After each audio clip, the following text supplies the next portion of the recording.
connection between the church and the pastor and what the word of God says. Don't worry about my voice. It's just me. I'm just paying attention to my voice.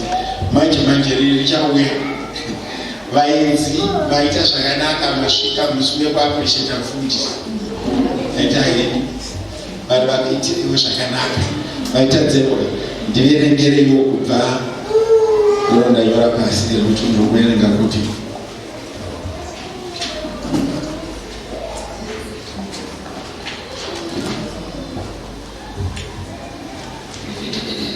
ndiverengereiwo 1 Corinthians chapter number 9 to verse 11 to 14 na Jeremiah makaverenga ya 3 verse ya 15. 1 Corinthians chapter number 9 kubva verse ya 11 to 14.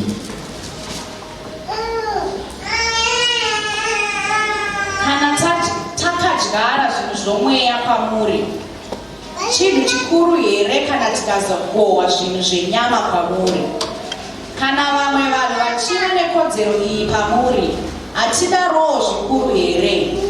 Kunyange zvakadaro, hatina kushandisa kodzero iyi, asi tiri kutsungirira zvinhu zvose kuti tirege kungovhiringidza mashoko akanaka pamusoro paKristu. Hamuzivi here kuti vanhu vanoita mabasa matsvene vanodya zvinhu zvapatemberi, uye vaya vanoshumira nguva dzose paatari vanogovana neatari. Saizvozvo Ishe akarayira vaya vanozivisa mashoko akanaka kuti vararame namashoko akanaka. Haleluya. Ndiverengereiwo kubva kuna I think nati Jeremiah chapter number 3 verse 15. Ndichakupai vafudzi vanofadza moyo wangu, uye vachakufudzai nezivo nenjere. Haleluya. Nzokorora yamatanga ye kuna munhu asati aibata. Nzokororo ine simba. Makabva munomboticha. Those that teach continue to repeat one subject or one topic for a week or so that it may sink into our ears, into our mind. 1 Corinthians chapter 9 verse 11. Kana takadyara zvinhu zvomweya pamuri, chinhu chikuru here kana tikazokohwa zvinhu zvenyama pamuri? Kana vamwe vanhu vachiva nekodzero iyi pamuri, hatina roho zvikuru here? Kunyange zvakadaro, hatina kushandisa kodzero iyi, asi tiri kutsungirira zvinhu zvose kuti tirege kungovhiringidza mashoko akanaka pamusoro paKristu. Hamuzivi here kuti vanhu vanoita mabasa matsvene vanodya zvinhu zvapatemberi, uye vaya vanoshumira nguva dzose paatari vanogovana neatari. Saizvozvo Ishe akarayira vaya vanozivisa mashoko akanaka kuti vararame nemashoko akanaka. Haleluya. Mwari vakuropafadzei nekuverenga kweshoko kwakanaka. Ndiri kutenda mangwanani ano kuti ndichatora nguva pfupi yekutsanangura uye handikurarisei. Kana ndakurarisai ndichakuudzai kuti tigofamba pamwe chete musina kudini kukotsira. Pauro anonyora zvakanaka kuvakorinde. Wekutanga achivanyorera tsamba achiti kana tikadyara zvomweya pamuri, pane chakaipa here tikazokohwa zvenyamawo kubva kwamuri? Obva ati kune vamwe vane simba rekukohwa zvakanaka zvenyama zvenyu kwamuri, vane isu hatingavawo here nesimba rakadaro? Kureva kuti munhu paavainyora kuvakorinde aiti munhu wese mukuru aibhadhara tax kuvakuru venyika. Kwaive nematax collectors aifamba door to door achikolekta tax kubva kuvanhu, asi iye akuti hatigoni kuzoita door to door tichikolekta mari yekupa vafundisi, asi ipaiwo kana kuti goveranaiwo zvakanaka zvamunowana panyama nevanokushumirai pamweya. Pane connection inoitika pamunhu ari kugara munyika yaanogara achibvisa tax inoenda kunyika. even ukautaridza vamwe vanhu vari kuti ko isusu takagara muno munyika ino hatibhadhari tax. Hurumende inotora chinhu chinonzi VAT. Mukapinda mashopu muchitenga hembe mukatarisa inenge yakanzi price yehembe 49 rand. 15% yevat yoeterwa ipapo. Saka hakuna munhu ari muno muSouth Africa, whether documented or undocumented, asingabhadhari kuhurumende. Pane zvinhu zvakaita sehupfu nechingwa, they are VAT free. But hembe zvese zvimwe zvamunotenga munobhadhara VAT. Kureva kuti kuti munobhadhara wega muchida kana hamudi. Vakuru venyika vane simba pamusoro penyu rekutora zvamunoshandira akove nekuti vari kukuchengetai panyama. Mukaita accident vanotumira mapurisa, handiti ka. Mukaenda kuchipatara munorapwa pamwe munobhadhariswa, handiti. But ukaita accident purisa ukaenda kupolice station haubhadhari, unomotaura kesi yako kupurisa. They protect you panyama, vanotora mari. But po ari kuzonyora kuvakorinde oti ko isusu tinokuprotectai pamweya wamunoti kana tagoverana nemi zvemweya hazvinawo here kuzonaka kuti tigoverane zvepanyama, ini muchigoveranawo nesu zvepanyama. Kureva kuti mufundisi ari muguta anogoverana nesu pane zvinotiremera zvemweya. Chifundisi chakaoma, vanababa nanamai, vakomana nevasikana, chifundisi chakaoma. Kana unakuona chifundisi chakaoma katarisa rufu, uyu vamwe vese vanotiza chitunha, iwe unenge wakamira paside pechitunha kusvika kuti viewing yapera uripo. It's not an easy job to be a pastor. It's not. When I became a pastor, I was 33. One of the hardest moments that I experienced was to deal with women. Pane nyaya dzimwe dzandanga ndisikadi kunzwa nezvadzo, dzandanga ndisati ndakambofunda kuti dzinogona kutaurirwa murume, dzandakatanga kunzwa kusvika ndazobvunzawo mumwe mukuru ndikati munorarama sei muchiudzwa nyaya idzi? Zvikanzi chinjai baba, mukaramba muri munhurume hamurarami, chitongoitai baba. Ndakatanga kuudzwa zvinhu zvakafanana neperiod pei baba mumwe kucheka ndiri mukombe imeseji iyoyo uchiiverenga so hana yainowa zvo. Saka vari kuti ivo vari kundudza izvozvo, vari kuti kusvika ndatozodzidza kuti zvina mweya mukati haasi kuuya kumunhurume, ari kuuya kuna baba kwaari haasi kukuona maonero aunozviita iwewe. Ndakatira kuti chifundisi it's not an easy thing. Ndikauya kupa kwenyu mune birthday, I must be singing happy birthday to you. Ndikasvika pane varwa ndakuyananisa, ndikasvika pane vari kuchema ndakuchema. Ende zvese izvi zvinogona kuitika within one day or within hours.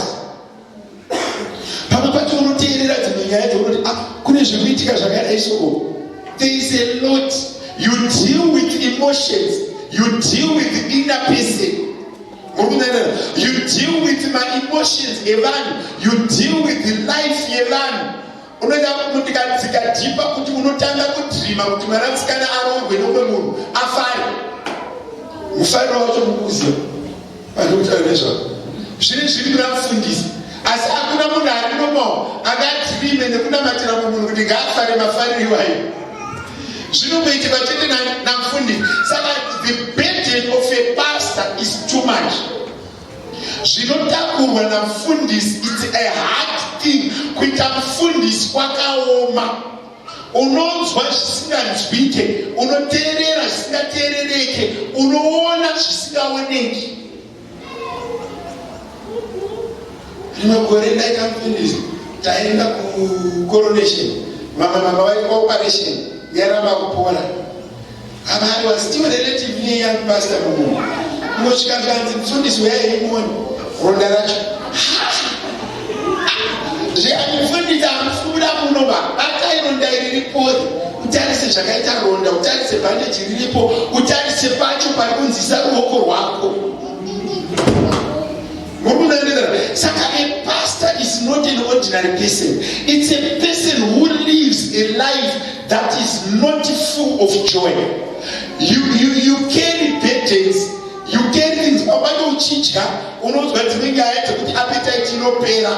Pamwe pacho uchifara unonzwa dzimwe nyaya dzekuti unopererwa so. Saka you carry my emotions evanhu, you carry the inner being evanhu. So munhu anonzi pastor haana job description rinooneka, but munhu anodhila nemaheart matters.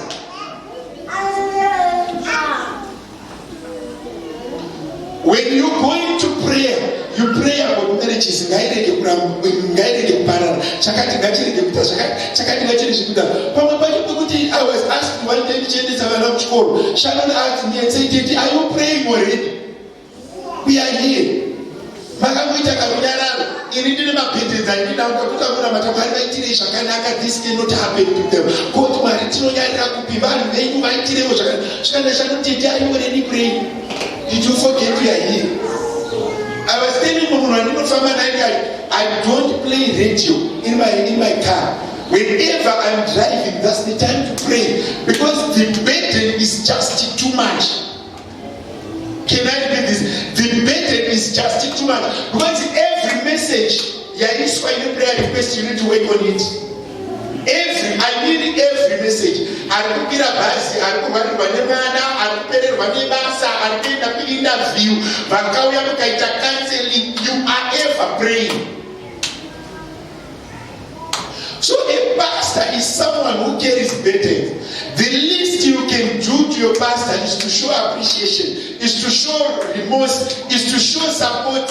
I can tell you this. If you ask me what job that God should not do, it's pastoring. Umumunano yani 7 days. Okuya ukuthi baba doctor renyan. Uyazothi ndingere kunzi baba. You see what I mean? And like a pastor, you also live out of this world. You don't live in this world. You live out of this world. No one really wants to come and do jokes with you. Hauna munhu wekuita majokes naye, hauna munhu wekuseka naye, hauna munhu wekutaura naye dzimwe nyaya. Indini vakava vanhu veropa ukambosvika vanochina nyaya. Indini munhu waitamba naye kuti basa vasvika, hapasina majokes, hapasina chii, vanhu vangotaura nyaya dziri straight, havatauri mafanizi, pane majokes anenge wafundiswa ari sipo, pane nyaya dzinotaurwa wafundiswa sipo, pane madances anenge wafundiswa sipo. Saka a pastor suspends another type of life. Imi munadzo nyaya dzamunotoziva kuti dzadzitaurwi kana mufundiswa uya. Hamuna here nyaya dzakadaro. Baba tichari unozwa kuti baba mutamita hama eri dzanga achinozorora. Vanhu vanga kutamba akati vachisheka zvinhu zvavo. Vanoona kuti pastor vatangwani vabva. Saka a pastor, you live a secluded life isina vamwe vanhu. Ukasvika pane vanhu vanoseka chaivo unotoona havachaseki. Pane dzimwe nyaya neme lifestyle inoitwa isina involve mufundisi. Saka upenyu hwamufundisi hune some sort of restrictions. Mufundisi anorarama a certain restricted life. Maindozviziva here izvo? Haugoni kuita shamwari chaivo. Shamwari chaivo. Rimwe zuva ndaitaura nemusikana vandinoshanda naye kuchechi kwechechi secretary. Ndasvika ikoko ndiri kumuti vhura kompiyuta ndione kuti vakarekodha chii. Anenge akaita mumiro vanoenda kubata prinda iruko. Ari kusvika kurumwa namufundisi. Vanhu havadi kusvika padhuze namufundisi. Unoramba chilani chako wega uri kusimu. Mumaindozviziva here izvozvo kuti a pastor does not live a normal life. Ini muraziva mamwe mabata amusina kumboti kuti mufundisi wasvika. Hamuna here mabata akadaro. So kukwakubiwa nongoro. Even hembe chaiyo yamukapisa zvinengei. Imi munomidura, mugopfeka mashoti, mugovhura mabhatani, mugopfeka zvimabhurachete. But mufundisi amufundisi havadaro, vanopfeka majazi kunge chibage kuri kupisa kuri kutonhora. Havana pavanomofurwawo nemhepo. Mungafara mukasangana mufundisi venyu vakapfeka chishoti zvinobrezvo saka naombo vakapfeka chishoti vachiti vakupisa bati mune vakapfeka zvishoti vakapfeka ivi vakadii ndo dzimwe hondo dzinorarama vafundisi saka bobo ndobati kuti vakuru venyika ino munogoverana navo pane zvamunoona kuvanoparidzirawo mweya yenyu goveranaiwo navo zvamunowana panyama sezvo ivo vachigoverana nemi pamweya. Pandakaita mufundisi I lost all my friends, I mean all. Unotoona kuti izvi ukasvika kupresident unotoona kuti atmosphere yachinja vanova munhu auya kana vane chimwe chinhu chasvika chisina kujairika people change. But unozongozvitsuna kuti am I still the same person yakakura umwe musika vanhu vari kuvakaimba chaivo vakutara vachirwana maoko kungosvika mufundisi vanhu vatochinga time mvura havakatotauri vatochinja kureva kuti you live a life iri out of this world when you are in this world. Imwe imachero unoisangana nemukomana wezera rako kana musikana wezera rako achiti baba makadi saka idzi hava dzangu idzi ndatobaba here. So you don't live a life. You don't know. Seke munhu akati navese ndotozikana kuti this cheat kana ataru ndakati mune dzimwe boys ndakakura nadzo hakuna nande tinogeza kusukunaina musha ati tigezi namufundisi amufundisi chete vanhu tigeze nini kuyatonoti vanhu upenyu hwatochinja. Boys yakandakura naro atiende tinogeza nemunhu wamwari isusu muri kuendera. Saka life yavafundisi it's not as easy as you guys think. Pamunowanawo mukana wekuvaitira zvakanaka nekuvaswededza padhuze itai muchirevesa nekuti vane life yavanorarama kuti zvimweya zviendeke. Mabaida atizoona kuti ichokwadi tikatamba tese kongonya nditika tikanogeza tese muchiona kuvhira kana yava yakunamatirana shakudai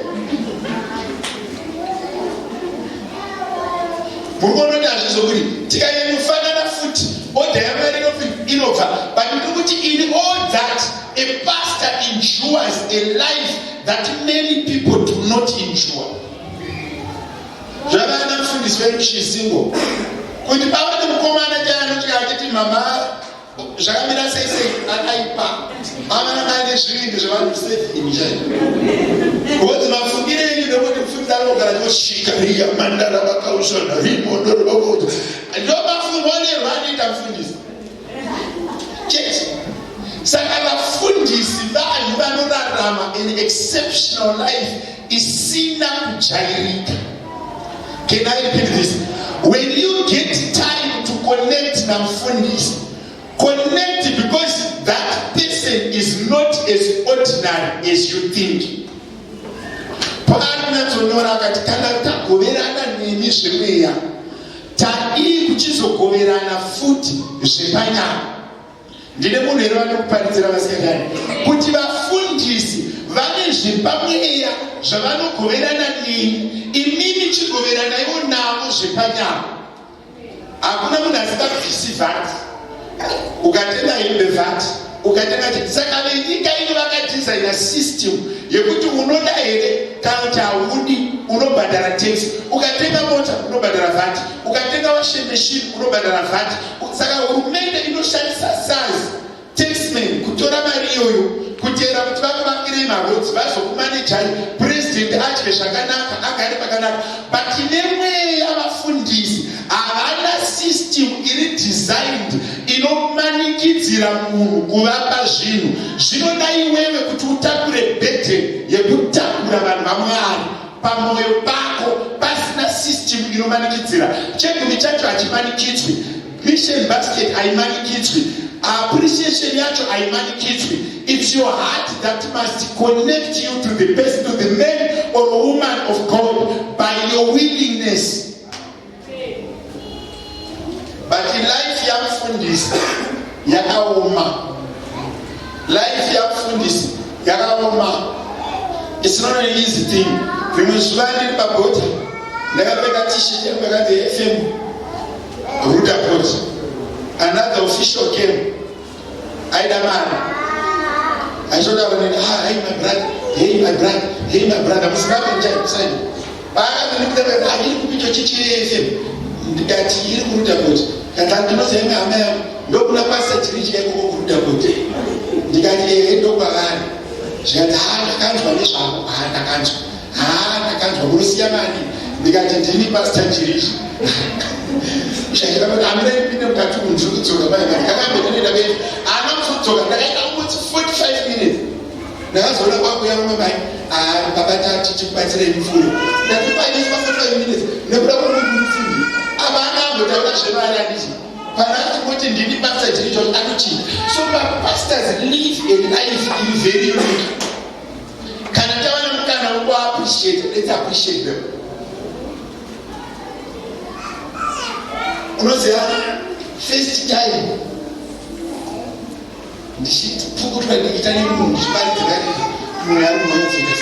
there's a lot of sacrifices for a person to be a pastor. There is a multitude of sacrifices that you need to take to be a pastor. Could you be acceptable and to be received? To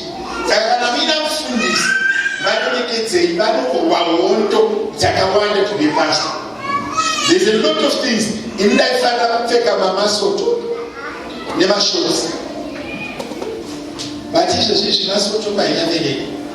Urwita canceling one day. Unashika to Agakushirina with Namasoto and Yakula food. So dressing, your food changes. Language changes. My eating habits changes. I'll talk on which you are doing.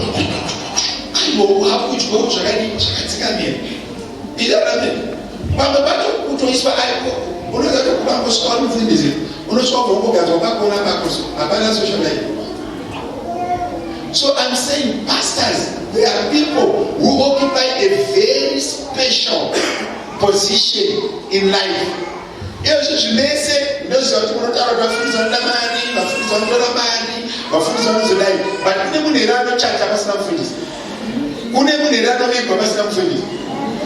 certain duties and responsibilities that can never function unless a pastor appears.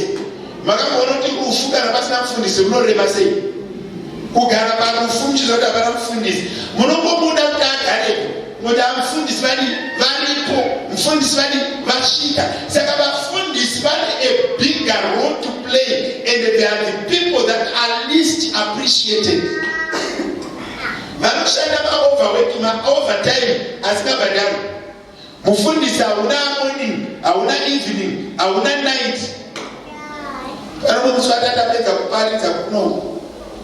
Friday, tashumira, tapeka mapijamu, gate. Doriro gate rari. Kushikabaya watu ya banaka, anataka na pressure. Makudatia wasukuzonwa Japan. No bakashika ni 9 after 10 wachipita.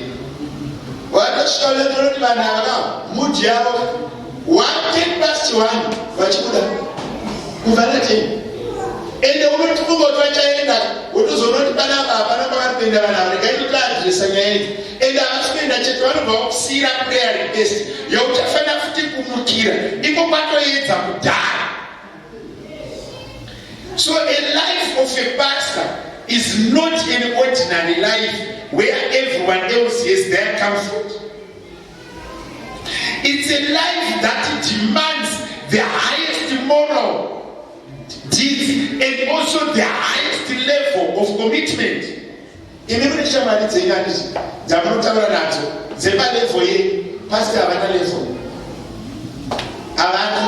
They start from Sunday school. Kushika kwa teenagers, kushika kwa youth, kushika kwa tana, pastor wanazira. Bali chimaraka ni mangira na sinoba yaka kabata shinja, yaka kabata bakira muri. Two of them, babala shinja. Ba kwa kuchinja bachi. Uchichinja uchifara. That's how life of a pastor. ende vamwe vakanodaida kutosimudzwa vakaona ndichiparidza vana vazvivana chinakira pasta chiriti ende chine chitori inose mukakunoti mufundisi wenyu aiva mufundisi wake mukunandezana mufundisi wake takakushanya kune imwe vana vaifundisi tikaudzwa fair tapenda zvikanzi you spoke to mama, you talk to mama, but you did not talk to me. Did you only visit mama and dad? Chimana chidiki chiri kutodawo time yacho. You play, you do this. So upenyu hwamufundisi hunoda vatendi vari kushumirwa namufundisi kunzwisisa kuti hamai ine basa rakakosha rairi kuita pakati pedu. Kana tinewo zvakanaka zvatinogona kumuitira, ngatichimuitirawo sezvo iye ari kutiitirawo zvakanaka zvemweya.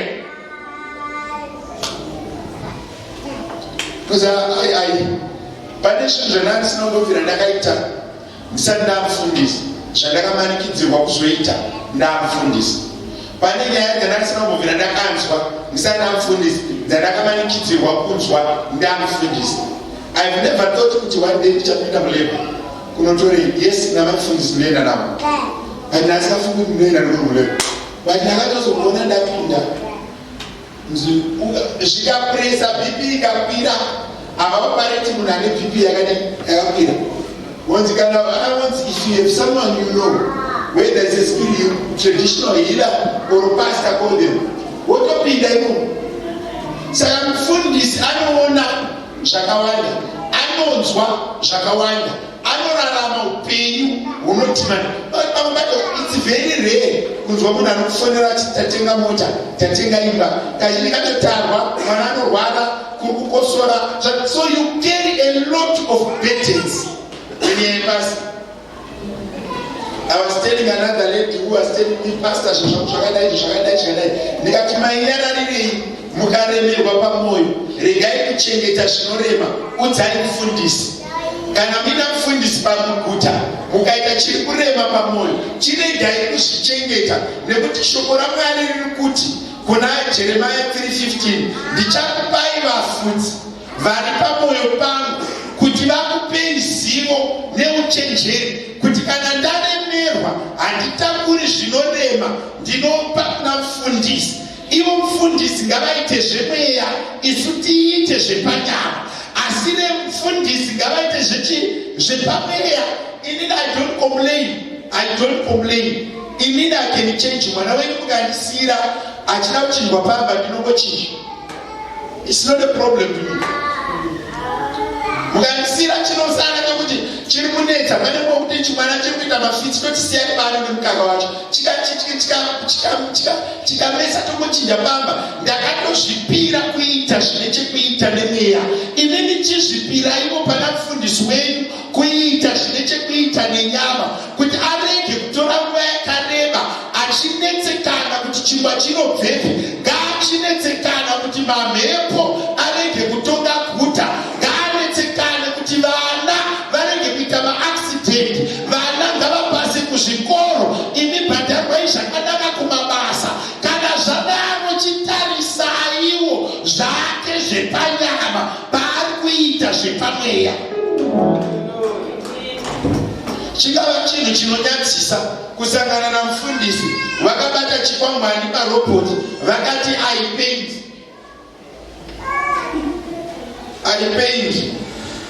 plaster, iwe uripo. Chitendera mufundisi vagare muprayer room, chitendera mufundisi vaende kugomo, chitendera mufundisi vaite rimwe basa rezvemweya zvepanyama. Isusu sechechi ngatichimanejai. Ndine munhu anokutaura naye. As a church, it's a blessing kuita make sure kuti food haiperi kumba kwamufundisi. As a church, it's a blessing kuita make sure kuti mufundisi avapererwe nepetrol, so that he or she can pray. Vanhu vazhinji vanoti pastor church is effective. No, I'm not effective as an individual. I am effective as a team. Pane zvimwe zvinhu zvinondituma kuva effective, zvinoitwa nevana vari kubackground vasingazoonekwi. Vanhu vanotaura zvaDavid, but David aisaenda ega kuhondo, aiva nevarume nevakadzi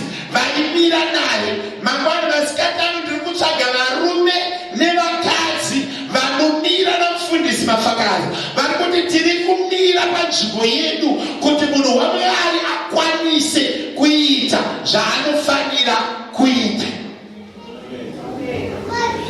Musafarira mufundisi wevamwe.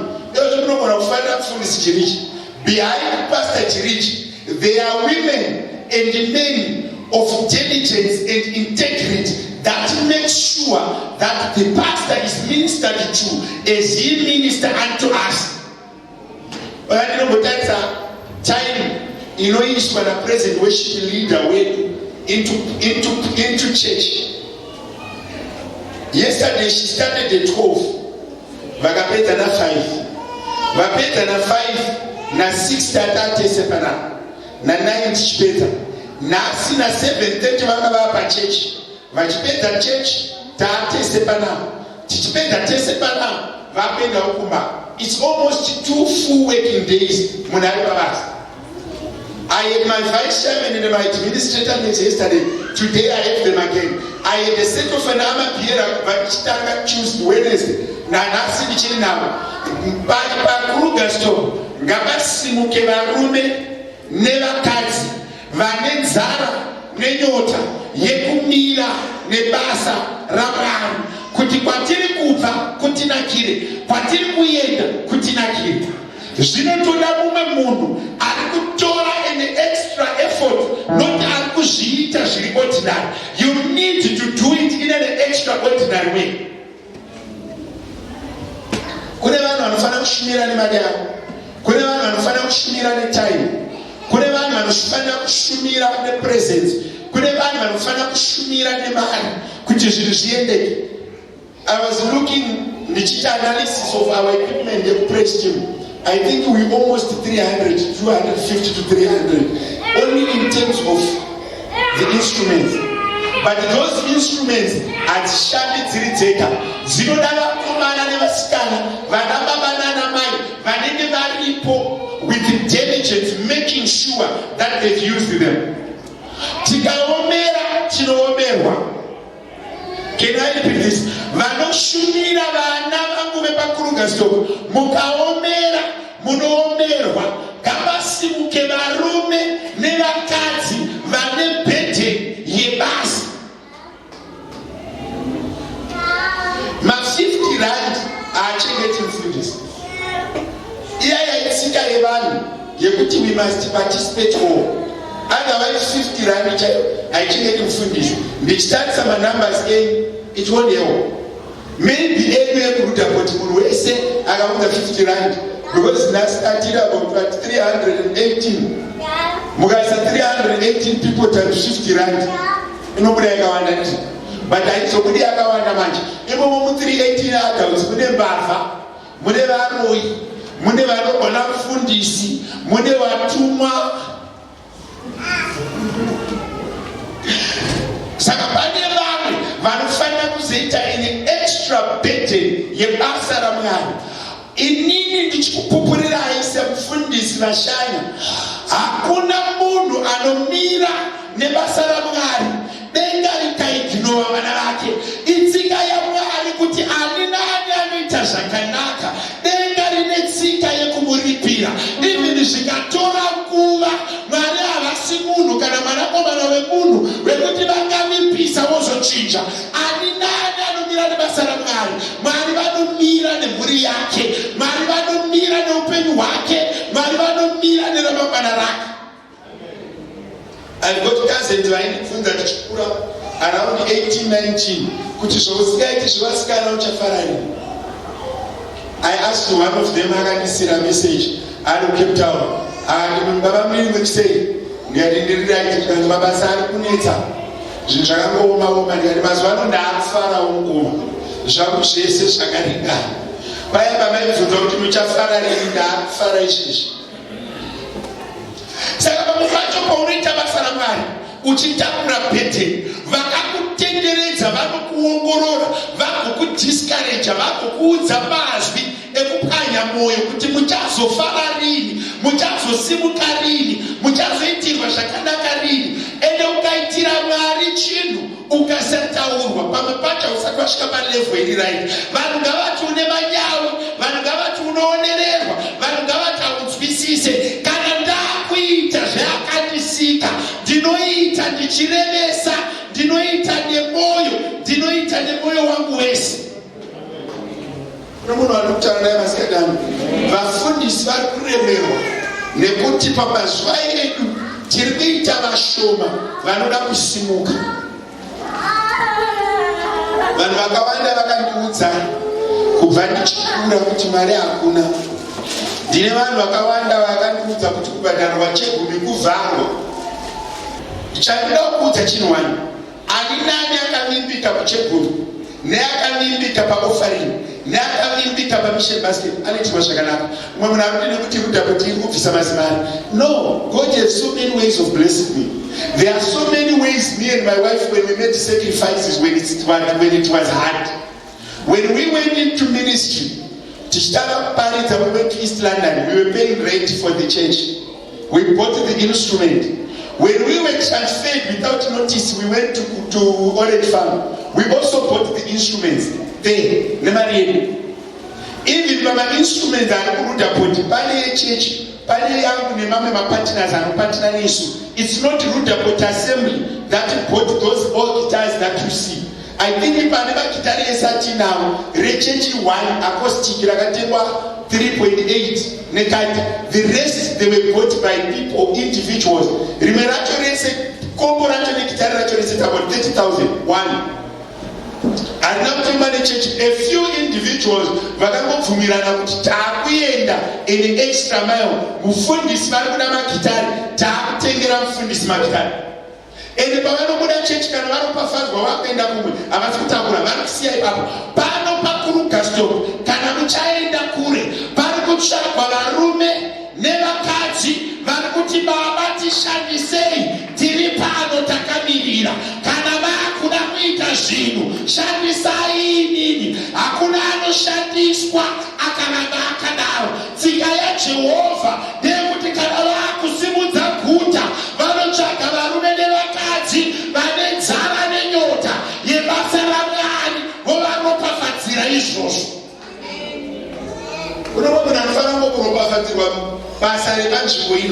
My instrument the bunch boino, upkeep we have finished with bunch boino, Kubo perfect dimension. When I went out, what I got perfect was still Rudapot. Yabisi was resort of Europa Fato. Chababata needs a Europa Fato. In connection, Yamaita, Nefish, and Yamani, Kanamani, so Akuita, Marosimu, that carried up Sabalata, chapter number 13. Kumkati wa mano anashani ngona mari Bible notanga pa verse 1 roti mwari vakaranga ila Israeli yapedza kuita zvakaipa vakaiisa muruoko rwevaFiristia. After 40 years Mwari kwakurangarira Israeli kwakuenda kunovhizitira mukadzi waManoa kwete nekuti mukadzi waManoa aneyese aiwa Mwari varangarira guta asi vakusvikira pamukadzi waManoa vakati hauchamwi chinodhaka kana chinokanganisa mwana wako munaziri kureva kuti paipiswa maminda evaFiristia nemakava achitapidzwa piswa naSamusoni achinova vanhu neshayembongoro 1000 vachifa. Nyaya haisiri pana Samusoni aiwa Mwari arangarira vision nevana vake paKurukasdorp. Ngavaite mafamilies, ngavaite maindividuals ari kuti kana Mwari vakusvika muKurukasdorp muine yamuri kuda kutamba tambaiwo muchishandisa inini. Vana vatauri zvekuti Israeli yarangarirwa vanoti Samusoni akabata makava. Ini munotya kubata tsuro isingarumi. Samusoni aibata makava nekuda kwekuti guta rarangarirwa paKurukasdorp pana varume nevakadzi vanokonekta namufundisi, vokonekta nevision, votanga kuropafadzirwa vision, votanga kusimudzirirwa vision. Pamari yenyu yamunotambira pane mufundisi ndinokuvimbisa naJesu upenyu vakafa vakamuka. Jesu havakoni kuunza munhu munzvimbo vorega kusimudza vanhu. Ndinotseka vanhu vachiti ndinyakuitirwa feva, iwe ndinoitirwawo feva. Ngakufara status yemunhu kuti ko vanhu vakaziva kuti Mwari nokundiitira feva because Mwari ane vanhu vaanoitira feva. Kana unoda kuti vanhu vataura nyaya yaJoshua. Joshua saved Moses for close to 30 years. Ari muranda waMoses. But Bible knows what as I was with Moses, so shall I be with you. Kureva kuti Joshua aine appetite yebasa raMwari. Ndikusimudza moyo wemunhu kuti moita appetite yebasa raMwari. Kana Mwari vaite zvavari kuda kuita paKruger Store, ngavashandisewo iwewe, ngavashandisewo mhuri yako. Unoti parikuita kuti takaitirwa nyasha. Even mufundisi wedu ndomwe wemunhu akatenga imba aiva nemomota yaitisewo chigayo chaigaya chachisvika pamba pangu ndaisa kubvunzwa ndiana indovogara mugomo pese vandagara mugomo. Even ukauya vane kugara izvezvizvi kana mota ine isina kusimba ikiri because vakaita uye hapadi manena inovogara mugomo. Ndoyati wati nyasha dziri mugomo saka inovogara mugomo. Chigayo chaitanga kugara but chandaisiva ndechekuti maimishi mari yavo yechegumi inenge iripo, yemission house inenge iripo, paappreciation anenge aripo, but zvakamuitira zvakanaka kuti akatenga imba isina zera naye akaita fumo izvozvisisi nichitaura kudai varikustudy one of the demanding degrees inonzi actuarial. Izvezvi kanenge akapfupi kachita kuti kasina shape but kumashure kune nyasha dzakadingana, kune mipimba yevarume nehwitakwe dzevarume dzakamirira kuzotumwa namishi. Munokurumidza kudzoka munoenda kumunganoroka ndinosvikana tsangu aripo ndinokurumidza kudzoka haudzwi kuti munhu zvinoita sei. Saka pamwe pacho chinotsungudza vanhu inyaya yeappetite. Ndaitozoti kumonday prayer anenge ariko, kukembi anenge ariko, it was an automatic name. Saka but hazvina kubatsira Rutherford Assembly Church, no, zvakabatsira isusu. Iye wachakabvuma kuitwa mudziyo zvakamuitirawo zvakanaka. Kune munhu anotaura naye unofanira kubvuma kuitwa mudziyo. May the good Lord bless you to the extent that the pastor can count on you. Kana ndichitarisa mataitira ndikasvika palisti pane rimwe zita rekuti ndikazvishaya ndofanira ndanyora. Ndokuona kubaima example wevana vandainavo ndakasvika maine nyasha ainyaitsarezvo asina munhu anouya nomufarira. Ndikambotaura nomwe munhu akatoya akatsamwa pandiri ndamushaya kuprestimu amekuti akaudzwa kuti kudii. Ndikamutera ndikati ndaukuona vanhu vakati kwenini kuti kudii. Tikasota nepapa tikafamba tese but izvozvizvi it's a nice thing. Anouya noimba ari mota achangaiwa ende Mwari ukatiitira zvakanaka because she puts an effort yakawanda pane zvaari kuita. You must be able to be counted in a past. You must have a connection na mfundisi to count on you. A pastor does not exist minus the congregants. The pastor must count on you. You must be an asset to the pastor. You must be an asset to the pastor. And ukaona vaaseti amufundisi wako kushaya vanokugotera ndo one thing chekuda kuona kuti uchiri connected here kuna mufundisi kana kuti hausisiri. Ukaona ukasaya kuchechi ukasabvunzwa kuti mamuripizi wachi connection yakadambuka, kune vanhu vatisina basa navo vatinongoparidzirawo kuti Mwari ava vanhu ava makandipa kuti ndivashandire havana basa. Muupenyu kune vanhu vari useless nevanhu vari useful. Ndosaka word rinonzi useless rakaiswa nerinoti useful rakaiswa. Muchechi mune vanhu vari useful. Handichadzokorori rimwe racho nangoti muchechi mune vanhu vari useful. Iwe kana usiri useful uchaziva kuti uri chii wega. Wanzwa ndataura iwe uchaziva kuti wega. So be a person uncounted by the pastor. The pastor must connect with you. Inini ndikashaya rumbi Preston ndofonera tomufonera kuti iye atozviziva akatondiona ndakamira muchechi anonoka anoti akufanira kutomhanya otherwise ndananodi anopopota. Kumwe kupopoterwa rudo inyasha une basa. Ukaona usikapopoterwa useless. Ndakane murume nemukadzi akarohwa anoonekwa akabatwa nomurume mukadzi kuti makadii ozoti ndisina kana basa. But kana uchine basa unonzwa mama uchitaura nawo ndiani ozoti munhu yachine chekuita neni namufundisi ngavakonekte newe to the extent yekuti kushayikwa kwako kune meaning kuna mufundisi. unoziva kuti kune pakatanga covid ndakanyora mazita pasi kuti Mwari hakuna unofa ndakukumbirai, asi kana mamwe wamuri kuda avasiyaya. Mwari ndiri kukukumbirai mashaya anofa. Covid ngaisiye vana vangu vese, asi Mwari kana muine vamuri kuda ava musatore. Zvino kune vamwe vandaichitorai ende handizivi ndega ndinodaro.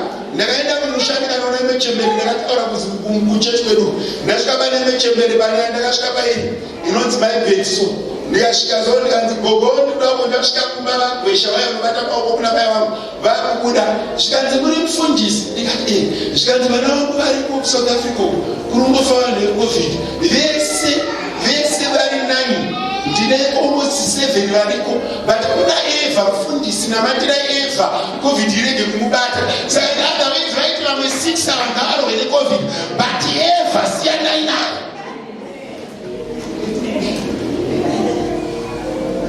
Enda vazova vakatanga Abraham anotongosvikwa nevatumwa zvikati ndaakuparadza Sodom neGomora, akatanga kuti komukavana 10 munoparadza here, komukavana 5 munoparadza here, achida kusevha Lot.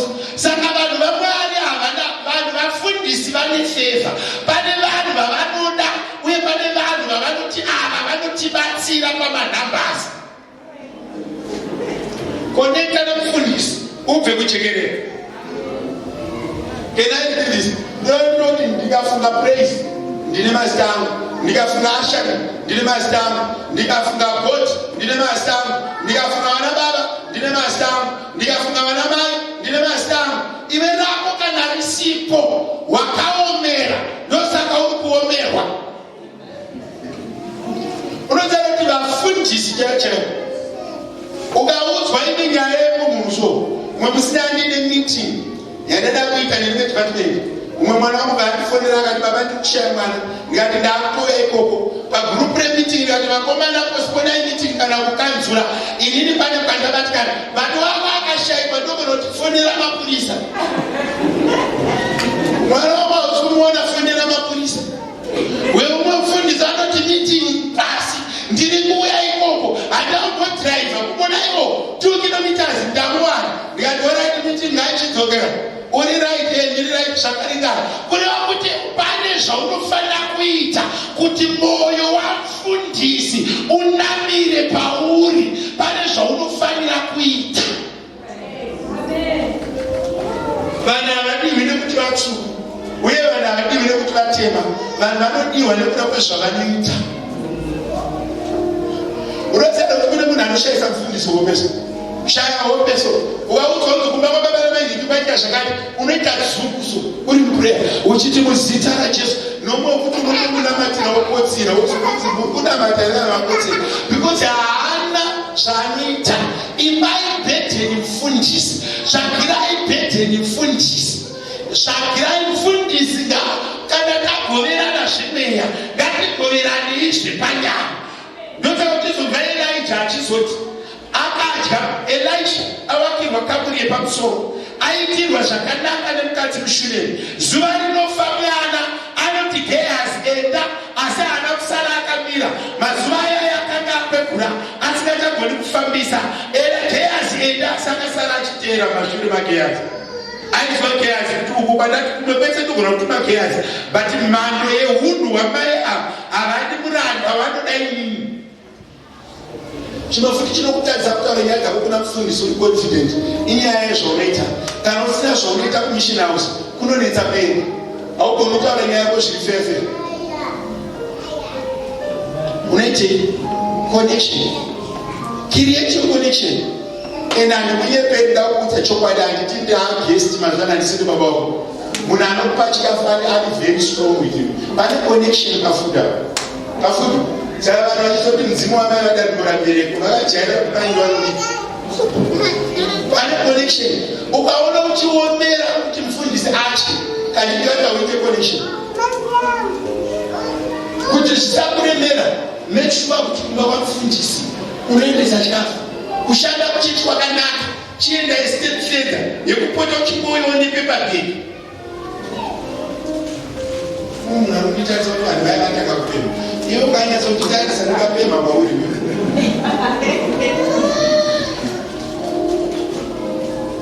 asi hatiregi kuda mari yenyu wesikatorega pane odha inenge yatorasa pane munhu anotisukurudzira masikati ano anopindira panzvimbo ino konekta namufundisi have a connection usati mufundisi wedu ita mufundisi wangu chinodifaina kuti mufundisi wako here kana mufundisi wevamwe vanhu ndezvaunoita pana mufundisi inini I can safely say my mother ndekuti ndikasvika pamba pamai vangu I connect ndikatarisa kundona chinhu chine ruoko rwangu ndikaenda kwandakaroa ndikatarisa kundona chinhu chine ruoko rwangu ndikatarisa kundona chinhu chine ruoko rwangu so you feel belonging but if you do nothing you don't feel belonging unogara munhu uchida kuti munhu abaso uri muchechi just because you don't do good kana ukama wako usina kunaka namufundisi nikodimasi usiku ndapedza kuparidza so unoti mama ndakasvika ndionererwa nevanhu ini ndini mwana wenyu chinjai mwoyo wenyu pandiri mama nyaya ndakaita ndatuma nevanhu gadzirisa ukama wako namufundisi zvine zvazvinoita kukonekta nemufundisi konekta namufundisi zvine zvazvinoita hakuna mwana anobasa meti asikadi ticha kubasa kune chekuita neukama wako naticha ende ticha aripo ndokufundisi varipo noziva during the week ndakafonerwa nomwe murume so akaisa message mandazomufonera akati mufundisi ndikati baba zvikati gori rapera kusaka kwavana kundipromote ndikati ndakakumarini svika kudya mari yenyu mabati baba ndikati ndakakumarini mari yenyu yakagumizira ndikuyafukira mufundisi mazvano zvazvakaoma hapana kachachigona kuita ndikati ngaripera arikugoreracho ngaripera arikugorera andi wakaomerwa chingokodinyakuomerwa ndiwajaina kuti zvakaipei kugoverana zvenyama kana takupaiwo zvirwere zvakaipei kuti muve vatari muve vafundisi venyu pamwe pacho chauraya chechi isystem yatikurarama mairi iri kuti ngatiitei mudeme tichengete mufundisi munhu ari kuda blessing haadi mudeme anozvimiririra kana muri mhuri inonamata pano pasi pamufundisi mafakati zvimirirei 50 rand endesa pamusoro pe50 rand zvimiririre imboita umwe mwedzi unoti ndiri kutenga grosari kwamufundisi rako iwewe romuenda naro kuti mufundisa panevo yako iyoyo fundisi nawe une grosari rano kapana munhu akanditaurira memeseji so akataura kuti mufundisi nganzi zvakati ndakuenda pane chinhu chaakanditengera ndakamira ipapo ndikati baba nezita rajesu hakuna anomira nebasa renyu akasekwa kati pane munhu wokunoshaya chekubata unongotobvunza kuti ndinani zvino munogara kusekuripipi unomuona akamisira meseji ka unoda kumbotarisa paprofile picture kuti fuko chichiso ichi ndochiziya here kwesi kungonamatira munhu wausingazivi woita kunge mapureya gurubaya kunoisa kunamata wakonzisa mani isu tichinamata tese kusatozikanwa namufundisi the level of disorder mufundisi anotadza sekuziva senyemine nhamba yenyu mufundisi anotadza sekuziva peni akuda kuti ndobaakunetsa but munhu ndinomuudza kuti kana unaundisi wawe yekumba ukauya kumbatika ngomakrokotese kana dhrini handizokangana but zvokuti baba makadipa nevanhu vokangana uzoona kuti vakadipa vakawandisa memori yakuda edition memori imbotarisa munhu ari imbozvitarisa kuti am I doing enough to my pastor and what do I want to do for my pastor? You must do something. It should not be done under emotion today and end up today. It should be now situation but this should be your lifestyle.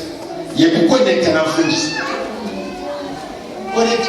But whoever connected with that behavior, and I repeat to you, I'm when you're not from the man, vaidya vana vanachikochizana yakaipa bati vachitodya murudanezera pamwe pacho ukapinda pachechi pane makempi maviri pane the for camp and the against camp pinda muti for camp ubude kuti against camp buda munyaya dzevanhu kana vana denga even munhu akabuda zvakadii muchirwara mufundisi musomorwarirwa vanonzi panodiwa mufundisi hapani shamwari.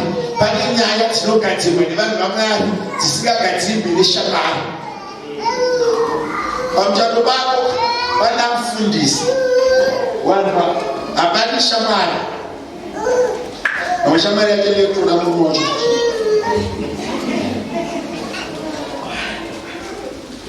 vanzwa zvandataura.